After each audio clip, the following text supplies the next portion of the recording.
Buenos días. Creo que podemos empezar con la siguiente exposición.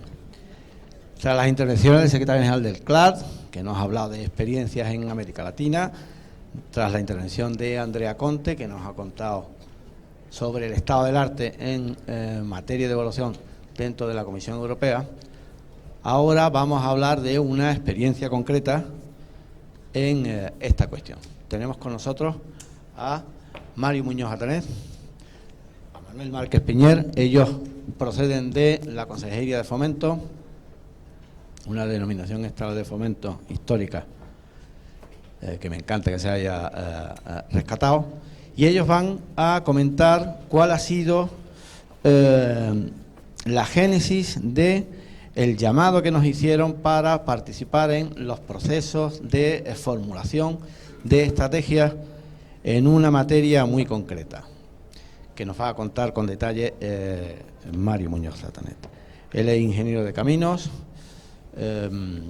Me gustaría contar que ya desde el año 1989, gracias a un trabajo seminal de un economista de la Reserva Federal de Chicago, pues los economistas cifran cuál es el efecto de las infraestructuras del capital público sobre el crecimiento económico, sobre el PIB.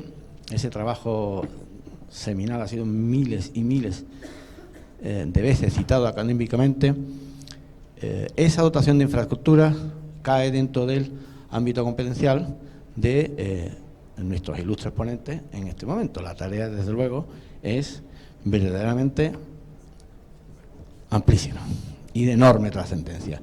Cuando nos propusieron desde la Consejería de Fomento participar en la formulación de 9 planes de transporte metropolitano, planes de movilidad sostenible, pues lo primero que nos entró fue susto.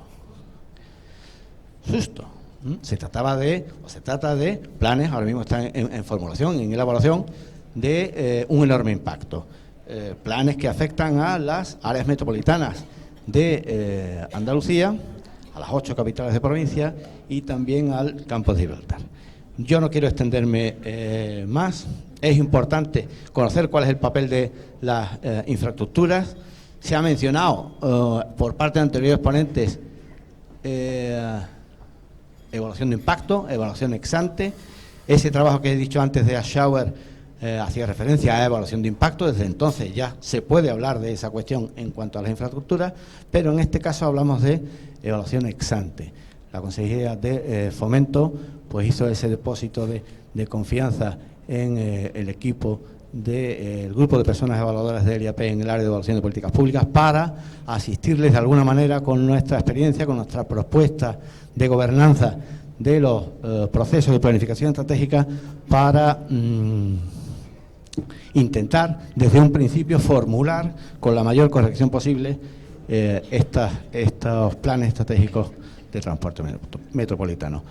Como decía, Mario Muñoz es el director general y el compañero de fatigas, contacto nuestro dentro de su dirección general es Manuel Márquez Piñer, con el que estamos de continuo hablando sobre esta cuestión.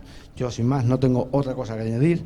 Cedo la palabra de inmediato a Mario Muñoz, que nos va a explicar con todo lujo de detalles en qué ha consistido esta experiencia.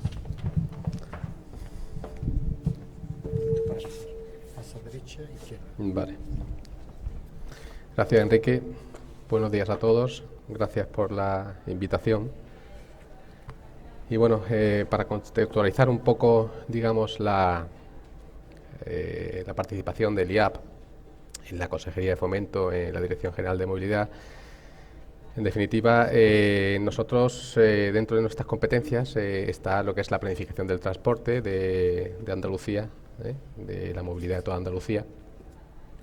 Y dentro de la movilidad de Andalucía hay pues unas áreas determinadas que son las áreas metropolitanas, donde aglutinan el 68%, 70% aproximadamente de la población andaluza. donde movilizamos pues en autobús metropolitano, donde tenemos distintos modos de transporte. Tenemos servicio de autobús, tenemos servicio ferroviario con los metros, tenemos transporte también, el servicio marítimo, con las conexiones de Cádiz con Rota y Cádiz con Puerto Santa María. Tenemos también una ruta aérea Almería-Sevilla. Y en definitiva movilizamos en autobús unos 50 millones de viajeros en el ámbito metropolitano, y 30 millones de viajeros aproximadamente con los metropolitanos de Granada, Sevilla y Málaga, unos 50.000 viajeros, 40.000 en la conexión aérea Sevilla-Almería y unos 500.000 en la ruta marítima, ¿no? Y bueno, en definitiva todo, fijaros que esos volúmenes de viajeros, si lo comparamos los 50 millones de viajeros que hay en autobús en el ámbito metropolitano, que es digamos una superficie muy reducida de Andalucía, donde se concentra el 70% de la población, contrasta con los 20 millones de viajeros que movemos en el resto de Andalucía, ¿no? Entonces, con lo que quiero indicar la importancia de las áreas metropolitanas, su importante concentración de población y de movimiento y de demanda de movilidad, ¿no? Entonces, bueno, pues tenemos un reto importante de planificar la movilidad en esos ámbitos y, bueno, yo de aquí quiero dar la enhorabuena un poco de la iniciativa llevada a cabo por parte de la Dirección General de Movilidad, junto con la ayuda indiscutible del área de evaluación de políticas públicas del IAP, de la Consejería de Presidencia, pues porque la labor que están haciendo y la apuesta que hicieron desde un primer momento, yo creo que han sido muy importantes. Lo más fácil hubiera sido encargar, yo vengo de la consultoría, y lo más fácil hubiera sido encargar 9 planes de transporte metropolitano, digamos al exterior, que te lo redacten y te lo entreguen y ya, bueno, tú lo revisas, lo adaptas y tal. Pero creo que la labor que han hecho es tremendamente importante, les ha supuesto un esfuerzo tremendo. Es más, estamos desarrollando todavía los 9 planes y digamos todo esto supone una dedicación permanente, y en definitiva lo que han hecho es hacer que el ciudadano sea partícipe, digamos, del problema. La movilidad en definitiva es la necesidad de que tenemos todos de desplazarnos todos los días, y esos actos individualizados de cada uno de ellos se juntan y generan en determinados momentos ciertos problemas que deben ser administrados por la administración pública con su infraestructura. Entonces, con esta actuación lo que se hace es que la planificación no se quede solamente en los despachos del consultor o de la administración, sino hacer partícipe a la población, que pongan sobre la mesa sus ideas, sus propuestas, y que además sean evaluables, ¿no?, que es un aspecto muy importante, ya se ha mencionado, tanto durante el proceso como a posteriori, ¿no?, cuando ya el plan está redactado, pues que haya unas fases de evaluaciones posteriores, ¿no? Bueno, y sin más, inicio la presentación. Aquí hay un índice donde vamos a hablar de una introducción del proceso, de la toma de decisiones, de la coordinación con los principales actores, el modelo del plan, el estado actual de la planificación que queremos de los 9 planes y unas conclusiones, ¿no? La ley de transporte actual establece que la ordenación y de coordinación del transporte, digamos, en las áreas metropolitanas debe desarrollarse mediante un plan de transporte metropolitano, que es un instrumento de referencia en la movilidad de las personas y mercancías, en el que se define, digamos, la necesidad, digamos, cómo se van a movilizar las personas y las mercancías en el ámbito metropolitano, su gestión y su financiación. Se trata de un plan estratégico basado en prácticas de planificación, teniendo en cuenta los principios de integración, participación y evaluación, buscando un cambio de modelo modelo en el sistema de transporte actual. El objetivo principal es la planificación de la movilidad basada en criterios sostenibles, sostenible desde el punto de vista ambiental, económico, social. La palabra sostenible está muy usada pero es que es necesario que las actuaciones en materia de transporte no sean dirigidas por criterios distintos a estos que estoy indicando, ¿no? Que sean, digamos, una demanda a una necesidad real, y no por cuestiones de otro tipo, ¿no? Entonces, para nosotros es muy importante que haya esa evaluación, que se haya esa definición bajo esos criterios de sostenibilidad económica, social y ambiental. En el decreto de estructura pues, de la Consejería de Fomento, Infraestructura y Ordenación del Territorio se establece que la Dirección General de Movilidad es la competente en la elaboración de normas, redacción de planes relacionados con la política de transporte para definición de las necesidades de transporte en el ámbito territorial andaluz, ¿no? Tenemos 9 planes en marcha, de las 8 provincias, más Cádiz, que tiene 2, y además estamos participando también en el PITMA, el Plan de Infraestructura del antiguo PISTA, pues ahora la denominación es PITMA, ¿no? Plan de Infraestructura del Transporte y la Movilidad Andaluza, ¿no? Que tiene un marco de referencia 2021-2027 adecuado al intervalo temporal de los fondos europeos.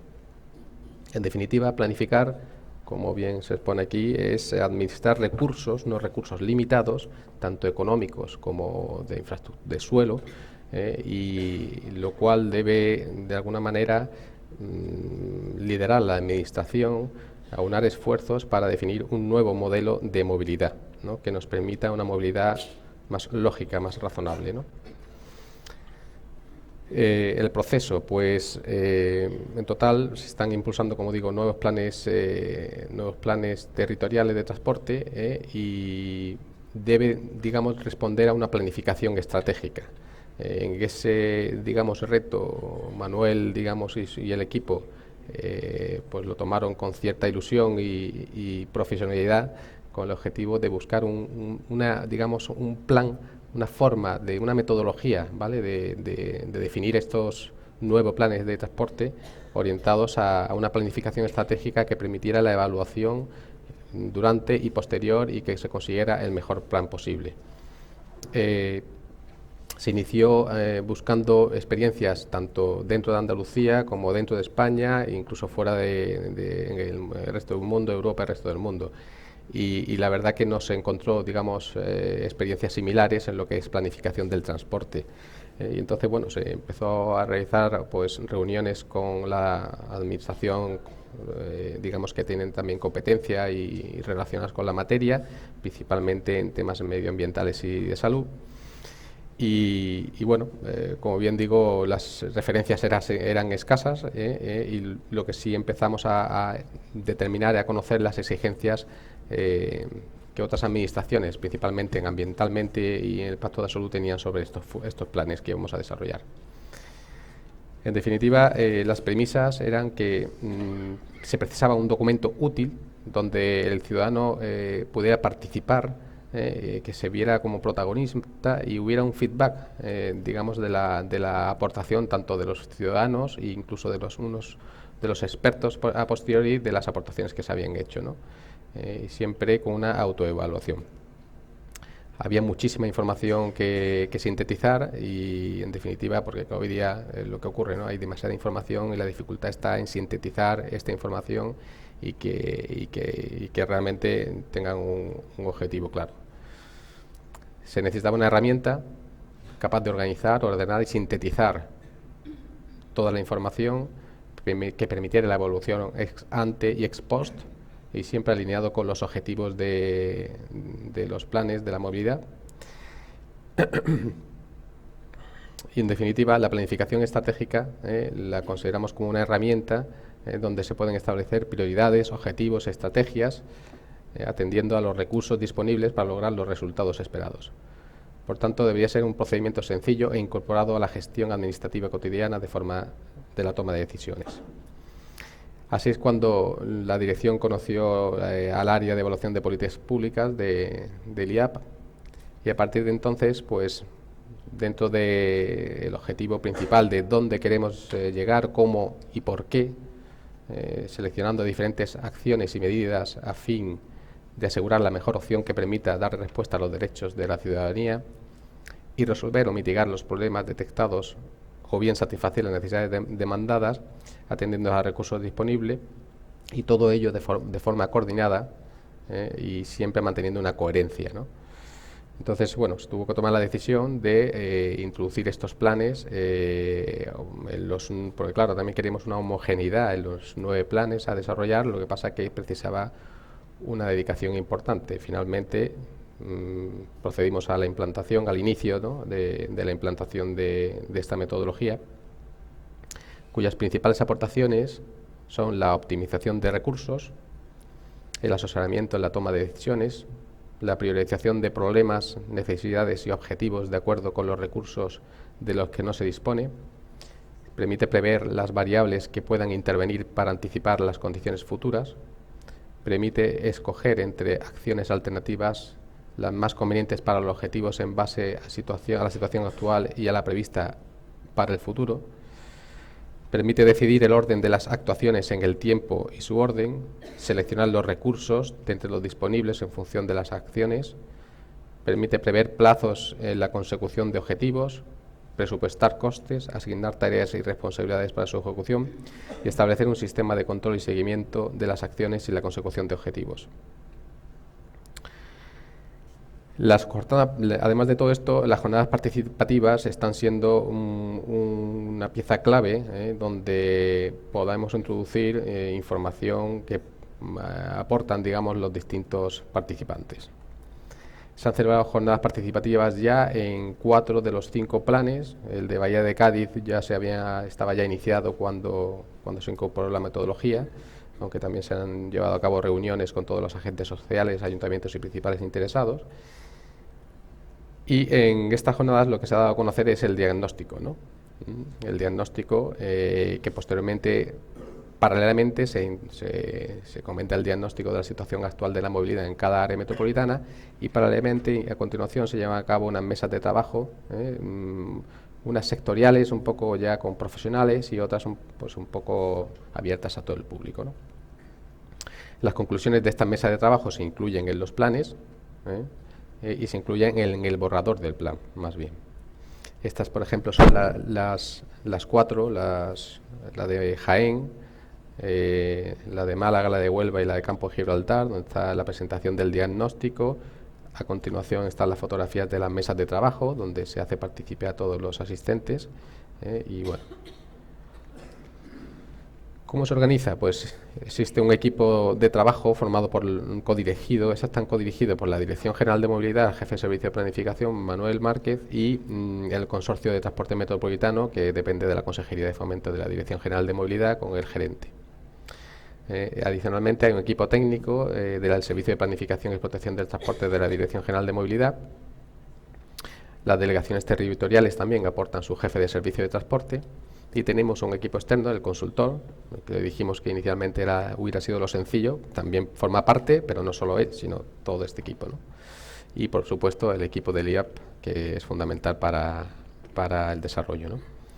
Es necesaria la coordinación con todos los agentes implicados, donde aquí están relacionados unos cuantos, ¿no? Secretaría General de Medio Ambiente, Dirección General de Salud Pública, Ministerio de Fomento, Ayuntamiento de Comunidades, etcétera, ¿no? Aquí se llevan a cabo, estas son otras reuniones periódicas del grupo de trabajo, con videoconferencias, otros presenciales, consulta y revisión de los distintos organismos implicados, la evolución del IA permanente, la puesta en común con el centro directivo, jornadas participativas, evaluación de comités de expertos y exposición pública. En definitiva, os voy a mostrar a continuación, digamos, el esquema, el modelo del plan. Este es el modelo del plan que sintetiza, esto está un poco vivo, ¿no? Se está adaptando en función, digamos, de los avances que se van desarrollando, pero esquemáticamente es así, ¿no? Hay una primera fase que es un trabajo de campo, donde en cada área metropolitana hacemos encuestas, foros, incluso analizamos desde el punto de vista de la planificación de la movilidad y del urbanismo de todo el ámbito metropolitano.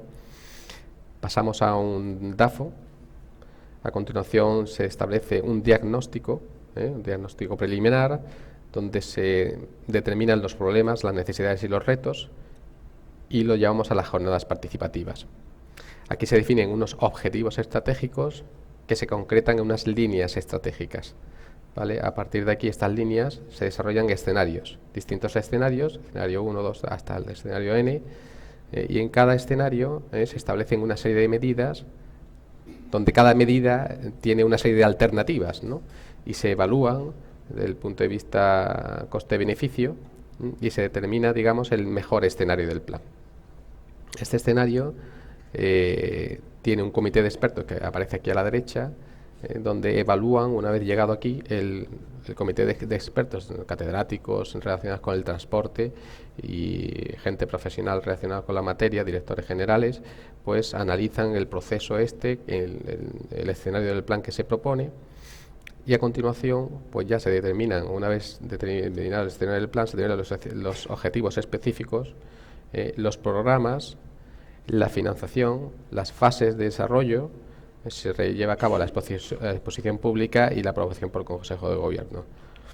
Aquí un proceso también paralelo, en la parte izquierda de la diapositiva, donde se realiza la evaluación permanente que lleva a cabo el IAP, así como la modelización del transporte, ¿no? Porque la modelización, todo esto se modeliza de alguna manera que tengamos un modelo matemático que determina las necesidades de movilidad de los ciudadanos del ámbito metropolitano, ¿no?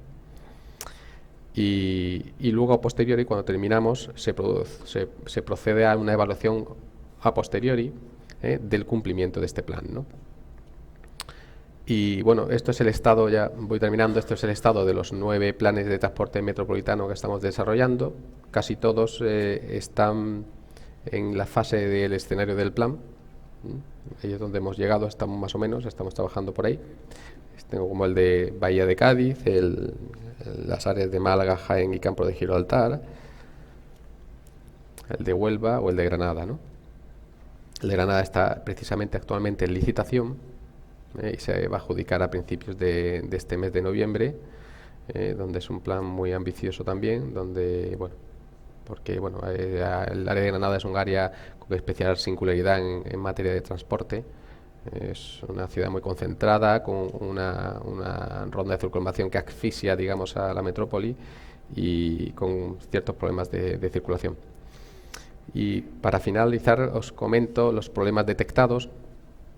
Pues los principales problemas son la coordinación con el resto de actores, las distintas administraciones y agentes sociales implicados, ¿no?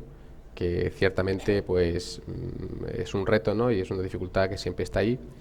La necesaria alineación de la metodología en materia de transporte con la del resto de administraciones implicadas en el procedimiento, la evaluación ambiental estratégica, la evaluación de salud, el impacto de la salud, la evaluación de políticas públicas, la organización y seguimiento de las jornadas con un equipo muy limitado.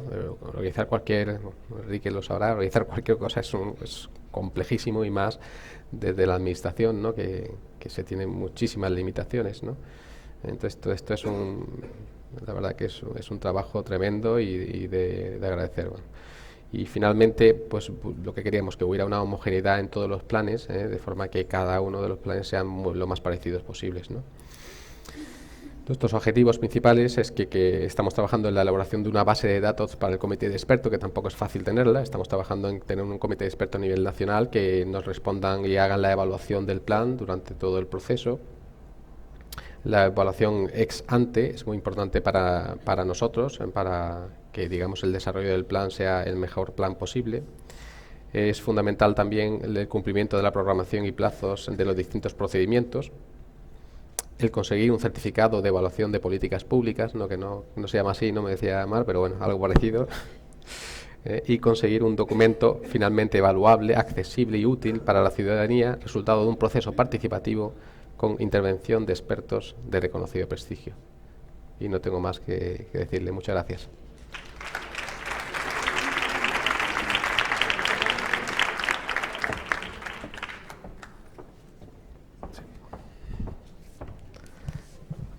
Muchas gracias, Mario. Bueno, pues como ven ustedes, se trata de un caso, una experiencia concreta de intervención del IAP, del área de evaluación de políticas públicas, en la formulación de una política concreta dentro de la Junta de Andalucía. Una política con tan enorme trascendencia en términos presupuestarios, por supuesto, pero en términos poblacionales, pues es fácil vislumbrar de qué volúmenes estamos hablando. Nosotros estamos muy orgullosos de haber recibido esta invitación y intentamos por todos los medios satisfacer las expectativas que ellos hayan podido depositar en nosotros. Ha comentado Mario la dificultad de formular, organizar todas estas cuestiones. afortunadamente el grupo de personas evaluadoras del área de evaluación de políticas públicas cuenta con un elenco de profesionales estupendos que están repartidos por todas las provincias de Andalucía y han participado muy activamente, de manera voluntaria, ya sabéis, en asistir a la Consejería de Fomento en esta cuestión. Por mi parte, Manu, ¿querrías comentar algo? Por supuesto, reiterar el agradecimiento.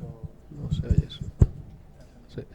Reiterar, como decía, el agradecimiento a vosotros, ¿no? La verdad es que ha sido o está siendo, ¿no?, un proceso, ¿no? Todavía nos queda mucho camino todavía por recorrer, ¿no? Y como decía también el director, es un proceso vivo y día a día vamos mejorando, ¿no?, diría yo, ¿no?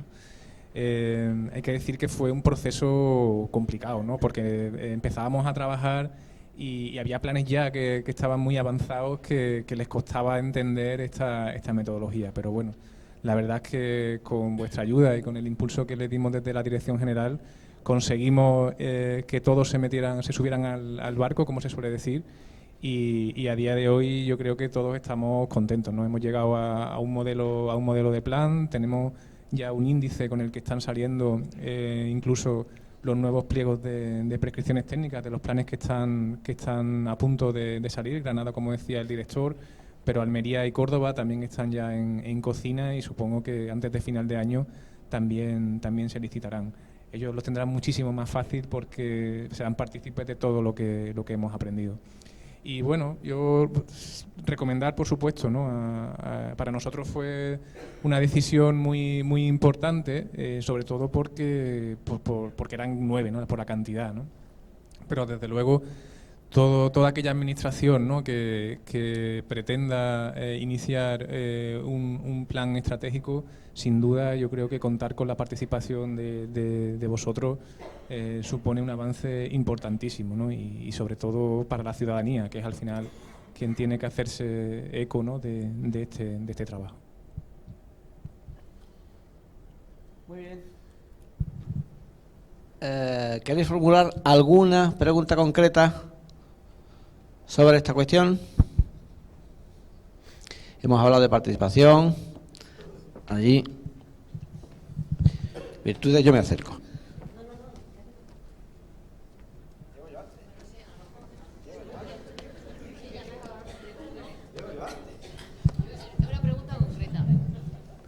Hola, yo soy de Granada, entonces claro, habéis comentado el tema del plan de Granada y sí que quería que me explicase un poco en qué situación está ahora y si habéis visto diferencia a la hora de... Porque claro, hace poco hemos cambiado de gobierno en Granada, hemos tenido un gobierno y ahora tenemos otro.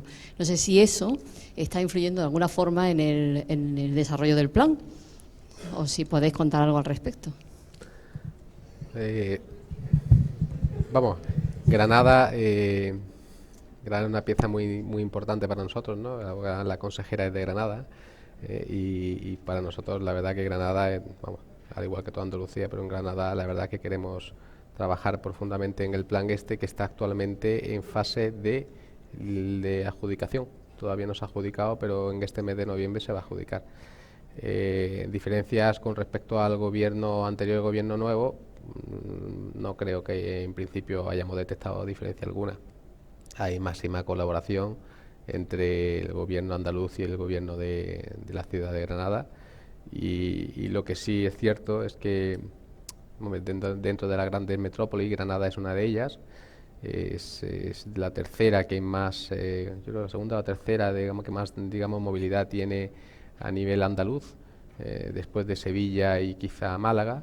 Y Granada tiene unas particularidades muy significativas, ¿no? Tiene un ámbito metropolitano muy extenso, muchísimas poblaciones pequeñitas, digamos, que rodean al ámbito metropolitano y además tiene lo que comentaba, que la ciudad está asfixiada de alguna manera por una circunvalación que limita su expansión y que al fin y al cabo ya se utiliza como vía urbana, de movilidad urbana, más que de movilidad interurbana, ¿no? Que es lo que debería ser, ¿no?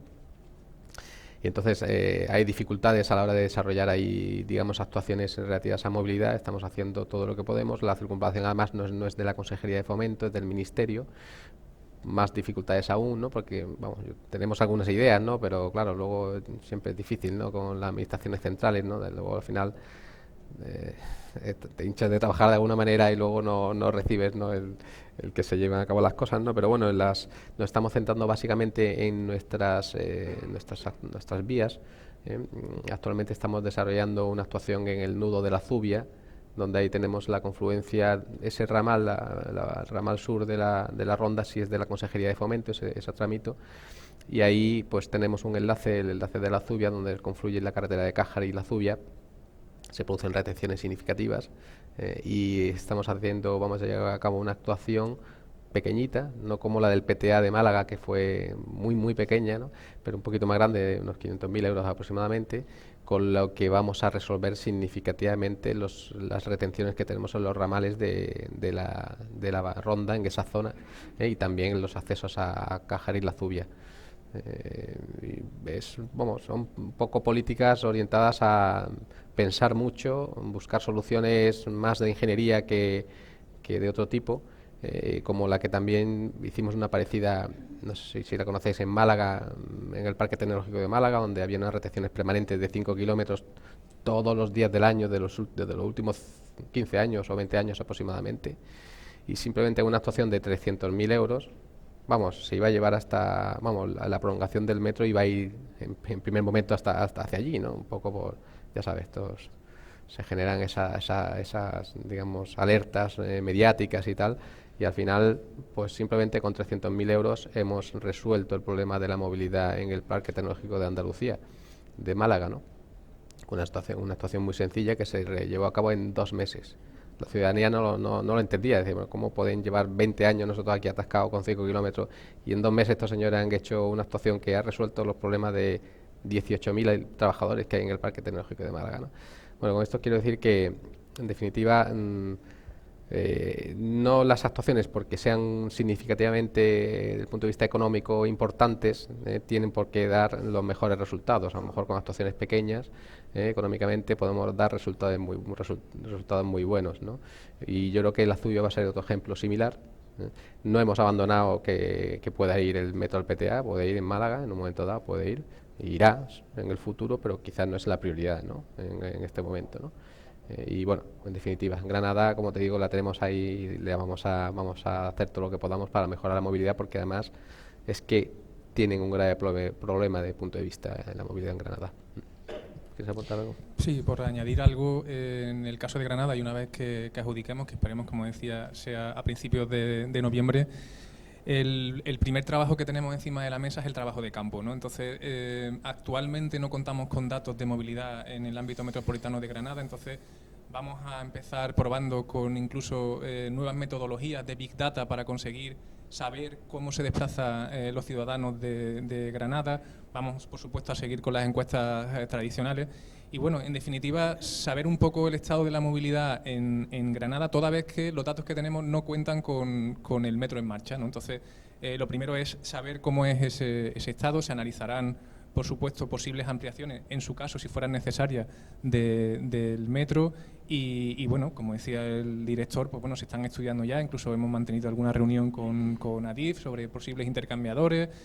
También hay que tener en cuenta ya que Granada se ha convertido en una ciudad donde también llega el AVE, entonces la verdad que es una apuesta interesante. Yo la verdad que, a pesar de que toda Andalucía, ¿no?, tiene muchas cosas, la verdad que estoy muy ilusionado con Granada, porque estoy seguro que vamos a hacer muchísimas cosas. Muy bien, muchas gracias. ¿Una pregunta más? Sí, Ronald. Sí, buenos días, por aquí. En primer lugar, daré enhorabuena por el esfuerzo que se está haciendo por mejorar la calidad de vida de las personas, porque al final esto es calidad de vida para las personas. Y por mi parte, gran satisfacción por querer que esto se haga dentro de la Administración, donde tenemos capacidad para hacer este tipo de cosas. Quizá en algún momento con esa pequeña ayuda externa, pero que creo que desde la Administración podemos hacerlo, lo cual también me satisface mucho como funcionario público que soy. Pero en concreto, por lo que vienen a presentarnos, sí que tengo una duda, porque estamos hablando mucho de participación y estamos hablando mucho, hemos comentado varias veces, la incidencia que tienen las personas. Pero a mí esa participación, o por lo que he visto de la exposición, me queda la duda, tanto por las personas expertas como los sectores sociales, ¿dónde está o cómo se ha desarrollado la participación de mujeres y hombres? ¿Cómo se intenta reflejar la perspectiva de género en el uso de los transportes? Porque sin duda alguna tiene mucha incidencia en materia de género, mucha incidencia en situaciones de desigualdad de mujeres y hombres. Gracias. Bueno, por supuesto es un pilar importante, ¿no? Cuando nos planteamos la presentación, la verdad que, bueno, cada día más tendemos quizás a no hablar tanto de esa diferenciación, pero bueno, y porque tenemos que tender, ¿no?, a que esa igualdad ya es una realidad, ¿no? Pero sí es cierto que con el trabajo de campo que decíamos, con todas las encuestas, efectivamente se hace una diferenciación, se analiza por qué las mujeres utilizan más, por ejemplo, el transporte público que los hombres. Se intentan establecer medidas para que esa situación no se invierta, por lo menos se iguale, ¿no? O intentar explicarnos el por qué esa situación es así. Pero en cualquier caso sí es verdad que el género es un pilar importante en nuestros planes, que se está teniendo muchísimo en cuenta, que incluso de cara a establecer pliegos de contratación, ya no solo relacionados con los planes, sino con las propias concesionarias, se tiende cada vez más a esa paridad. Y bueno, en definitiva sí que tenemos en cuenta ese papel importante que tiene el género en nuestros planes. Para eso también contamos con la ayuda del IAM, ¿no?, que en materia de género también nos está asesorando, porque desde luego no es un tema fácil, ¿no? El tema del transporte y la movilidad, hacer esa diferenciación tan exhaustiva entre hombres y mujeres muchas veces no es fácil, ¿no? Pero desde luego que sí que estamos apostando por que esa igualdad llegue cuanto antes. Muchas gracias, Mar. ¿Tenemos tiempo para más preguntas? Yo tengo dos preguntas. Habéis hablado durante vuestro proceso de formulación la importancia de ese proceso participativo y de contar con los distintos agentes.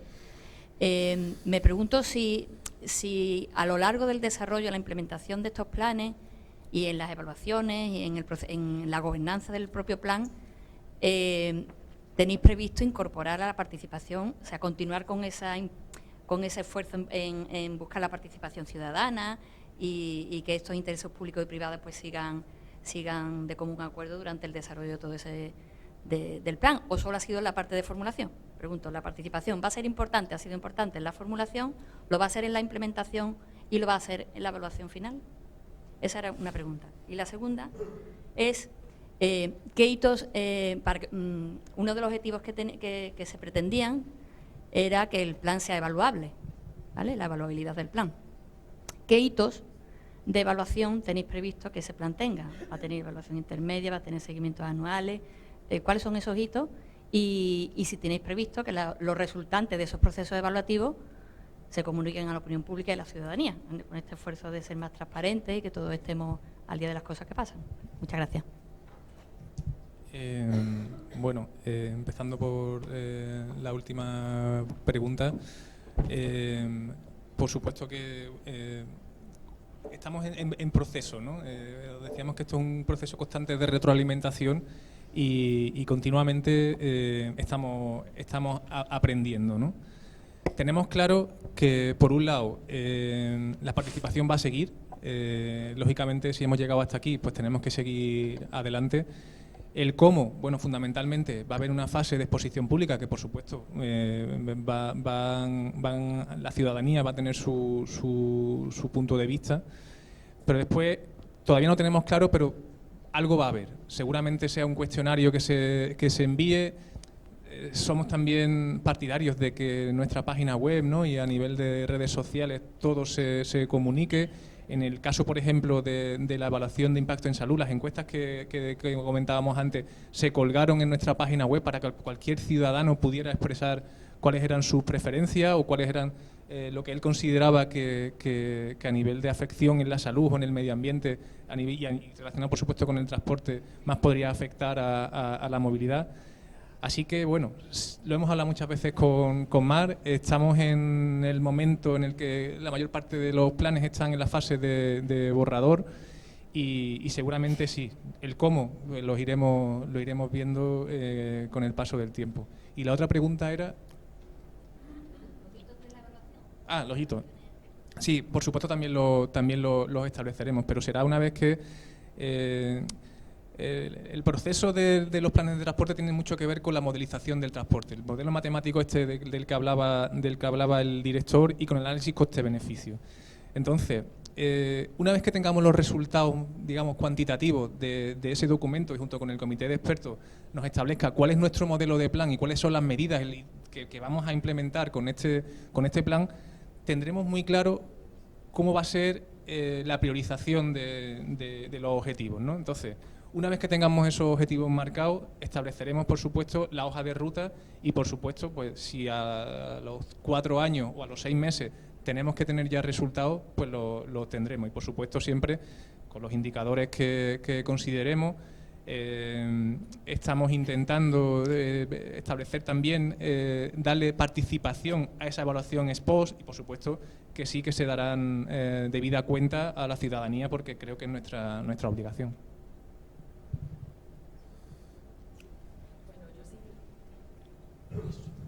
Hola, simplemente quería hacer un recuerdo. Soy secretaria general de Políticas Sociales, Voluntariado y Conciliación, y tengo las competencias directas de participación ciudadana. Quería recordar que hay una ley de participación ciudadana que en su título 2, artículo 9, nos recuerda cómo podemos hacer efectiva esa participación ciudadana en las políticas públicas y, por supuesto, en los planes estratégicos. A su vez, nosotros vamos a desarrollar el primer plan estratégico de participación ciudadana, justo para recordarle a las consejerías cómo se puede hacer efectiva esa participación ciudadana. Creo que con esto también responde un poco a las dos cuestiones que se han estado planteando, porque también me la han cuestionado a mí. Veo mucha participación, pero realmente veo poca referencia a la ley. No sé si hay colectivos vulnerables, como ha dicho el compañero, puede ser la cuestión de género, algunas veces discapacidad u otro tipo de grupos de exclusión que han tenido su voz en políticas públicas, en el caso que presentáis, como es transporte, tan importante. Y simplemente quiero recordar que cuando se vaya a hacer una participación efectiva, que hagamos cuenta de la ley que tenemos 717 y que creo que nos puede aclarar y abrir los ojos acerca de hacer efectiva esa participación ciudadana. Gracias. Lo haremos sin lugar a dudas. Y por supuesto que sí, cuando organizamos las jornadas participativas intentamos darle visibilidad a todo el mundo, invitamos a todas las asociaciones del ámbito relacionado con todos los ámbitos posibles y por supuesto están los discapacitados, está todo aquel interesado que nosotros consideremos interesados en la materia del transporte, los invitamos. Desgraciadamente, bueno, pues hasta ahora la asistencia no es tan grande como quisiéramos, pero las invitaciones están del orden de 100, 150 asociaciones, ayuntamientos, colegios profesionales, administraciones, delegaciones. O sea, la verdad es que faltarán seguramente, ¿no? Y como ya me he repetido en alguna ocasión, estamos aprendiendo constantemente. Pero lo que está claro que al menos en intención intentamos darle visibilidad la máxima posible y por supuesto que la participación después tenga sus resultados y su introducción en el propio plan. Y hay que decir que muchas veces nos sorprendemos, ¿no? Que muchas veces llevamos a lo mejor 6 meses trabajando en un documento, ¿no? Y se ha hecho el trabajo de campo y se han establecido incluso los problemas públicos, los objetivos, y te llegan en esa participación y te sorprende de que hay cosas que a lo mejor se te han escapado, con lo cual te das cuenta de que verdaderamente esto sí que sirve para algo. Muchas gracias. Una pregunta más por aquí. Gracias. Hola, buenas tardes ya. Lo primero, mi admiración y mi enhorabuena por vuestro trabajo y también por la valentía que entiendo supone incorporar esta metodología en la planificación. Bien, mi pregunta es la siguiente. Vosotros habéis trabajado con una batería de planificaciones en diversos estadios. En algunos habéis comentado, creo, que estaban más avanzados y en otros, bueno, pues más todavía incipientes. En el caso primero de empezar a trabajar con la metodología, con planificaciones ya avanzadas, me gustaría conocer en base a vuestra experiencia cuál es el principal cuello de botella, la principal dificultad. Me explico. Incorporar el comité de expertos, tema de participación, el propio equipo, cambiar, digamos, el paso en cuanto a forma de trabajar. En fin, en base a lo que vosotros habéis vivido. Muchas gracias. Has preguntado una vez, o sea, empezar de cero ya con la metodología del IAP. No, todo lo contrario. Pues ahí te puedo contar muchísimas cosas. Sí. La verdad es que ahí tenemos pues nuestra... No, que no me escuche nadie, que por favor no se entere nadie.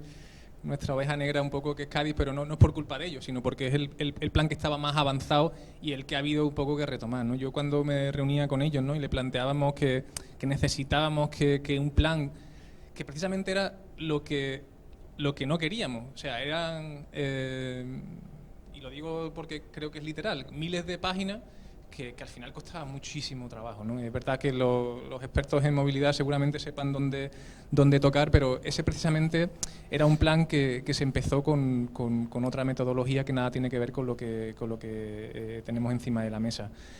Entonces, el principal problema, yo les decía a ellos, no preocuparos tanto porque el contenido está, es darle forma, ¿no? Es intentar establecer un índice, intentar ver muy bien cuál es el diagnóstico, qué conclusiones se sacan de ese diagnóstico y cómo seguimos avanzando después en los problemas, en las necesidades, en los retos y en definitiva vamos alineando el diagnóstico, aquel diagnóstico o DAFO que empezamos a hacer con lo que verdaderamente estábamos haciendo, ¿no? Parece que en ese caso ya nos metíamos directamente con las medidas, ¿no? Eran como impuestas por carácter divino, ¿no? Y no venían no tenían ningún razonamiento, ninguna razón de ser el por qué se habían incluido esas medidas. Entonces tuvimos que retroalimentarnos un poco, hicimos un amago de borrador cuando ya se estaba tramitando medioambientalmente.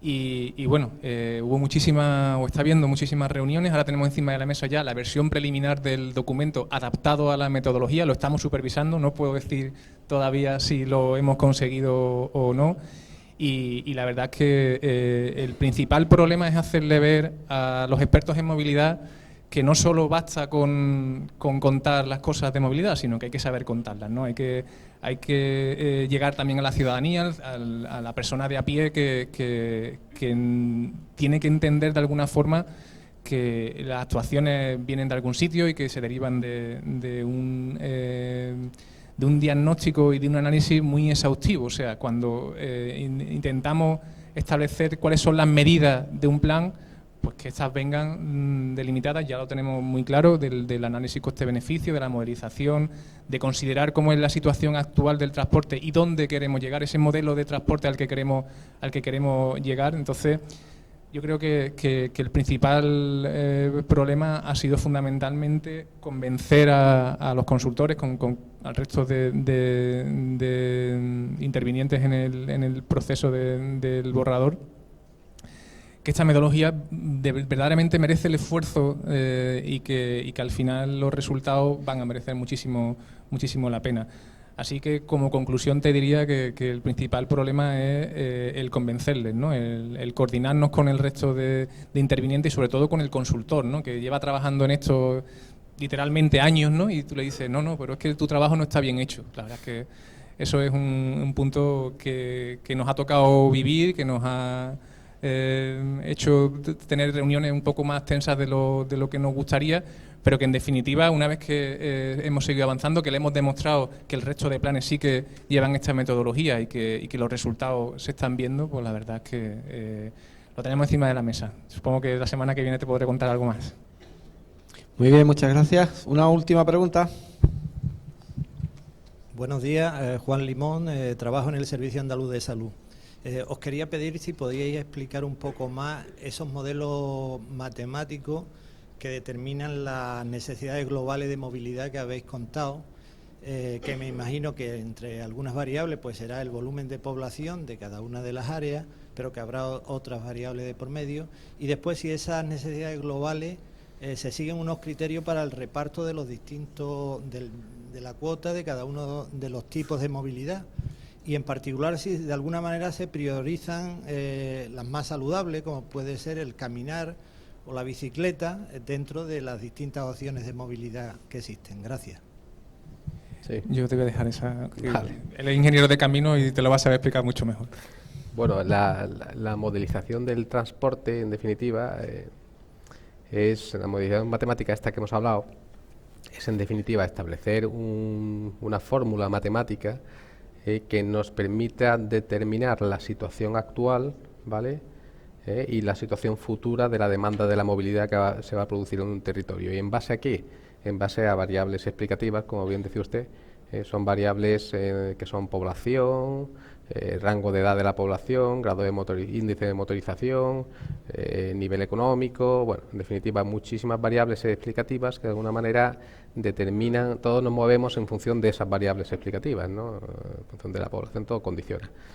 En función de nuestra renta per cápita, en función de si grado de motorización, si tenemos vehículo o no tenemos vehículo, todo eso condiciona y de alguna manera se establece en base a la situación actual, del diagnóstico de la situación actual, se determina una formulación matemática de los desplazamientos en las áreas metropolitanas o en las ciudades o en el ámbito territorial donde se quiera realizar el estudio.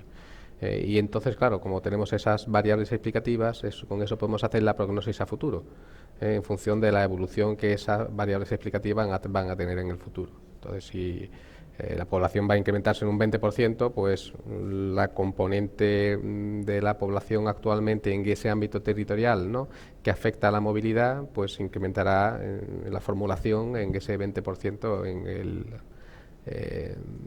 digamos en el índice correspondiente, ¿no? Y eso nos posibilita de alguna manera pues eso, determinar si las infraestructuras que tenemos hoy día van a ser suficientes para dentro de 10, 15 o 20 años, ¿no? Eso es lo que es esa modelización que estamos desarrollando a lo mejor aquí, por ejemplo, además de en todos los planes en muchísimos sitios, ¿no? Por ejemplo, en los estudios que hemos hecho ahora para el tranvía de Alcalá de Guadaira o la modelización que vamos a hacer también ahora aquí en el tema de Palmas Altas, ¿no?, con la implantación posible y futura implantación de la Ciudad de la Justicia en Palmas Altas, ¿no? Y en definitiva es eso, es establecer en base a la información actual una fórmula matemática que puede ser más compleja o menos compleja en función de digamos de lo que de la rigurosidad que se requiera en cada momento, que nos determine, tomando como punto de partida la situación actual, la prognosis futura de la movilidad. Y políticas orientadas al transporte no motorizado, por supuesto que sí, o digamos modos más saludables o al transporte público. Nosotros tenemos lo que pasa que, hombre, en el ámbito metropolitano la movilidad peatonal o el transporte en bicicleta pues quizá no sea, digamos, el modo de desplazamiento más atractivo, ¿no?, para el ámbito metropolitano. Creo que son modos más urbanos, en los que los ayuntamientos tienen ahí sus competencias y son conocedores de sus suelos, sus demandas y sus necesidades, ¿no? Yo creo que la Consejería de Fomento tiene bastante que hacer, bastante suelo y bastante población que atender, y que debe preocuparse más aún del ámbito metropolitano e interprovincial que de los ámbitos más urbanos, ¿no?, donde los ayuntamientos conocen más la problemática y deben resolver. Nosotros, en ámbito interprovincial, para empezar, tenemos muchísimas concesiones de transporte caducadas, ¿no? De las 122 hay 117 caducadas en la situación actual, ¿no? Y esa situación se produce de la deriva de muchísimos años sin, digamos, intentar resolver un problema, ¿no? Pues esos problemas que entiendo yo que son los que tenemos que enfrentarnos, ¿no? Y ya te digo, si nosotros tuviéramos nuestra casa limpia y resuelta, pues a lo mejor nos podíamos pensar en entrar en ámbitos urbanos, ayudar a los ayuntamientos a desarrollar sus políticas de transporte, pero yo creo que además que lo hacemos parcialmente, pero creo que tenemos también que trabajar mucho en nuestro territorio, en nuestras competencias. Yo quería añadir también que esa priorización que nos pedías, ¿no?, para de alguna forma contribuir a la mejora del medio ambiente y la salud, se cuantifica también matemáticamente a través del análisis coste-beneficio, ¿no? Cuando nosotros establecemos medidas y sus alternativas, elegimos la alternativa que mejor se adapte a nuestros requerimientos, gracias a que, por ejemplo, el plan, alguna actuación que fomente el transporte público y quite de nuestras carreteras, pues a lo mejor X número de coches. Eso se cuantifica y se mide desde el punto de vista medioambiental y de salud, pues porque por toneladas que no se dejan de emitir, ruido que se deja de producir también por esos vehículos en las carreteras, y al final extraemos un van y un TIR, ¿no?, que es un concepto un poco más complejo, y se cuantifica de algún modo que las medidas tienen ese componente. Por eso es análisis coste-beneficio, es el beneficio medioambiental, de salud, frente a la inversión. Entonces, se analiza verdaderamente las actuaciones que tenemos, cuál es la alternativa que mejor se va a adaptar a nuestras necesidades. Muy bien. Yo creo que no tenemos tiempo para más preguntas. A mí me ha encantado cómo han cerrado la intervención nuestros compañeros ponentes. Solo comentar que efectivamente el análisis coste-beneficio no es es un término propio de la economía pública. No tiene nada que ver con la economía de la empresa, bebe de sus mismas técnicas, pero en cualquier caso, cuando hablamos de análisis coste-beneficio, hablamos de análisis de costes sociales y beneficios sociales. Tiene dificultad en su medición, pero en cualquier caso se trata de la perspectiva social de la cuestión, no de la meramente pecuniaria. No hablamos de beneficios de las empresas, hablamos de beneficios para la sociedad. Muchísimas gracias. Ha sido un auténtico asaeteo. Gracias.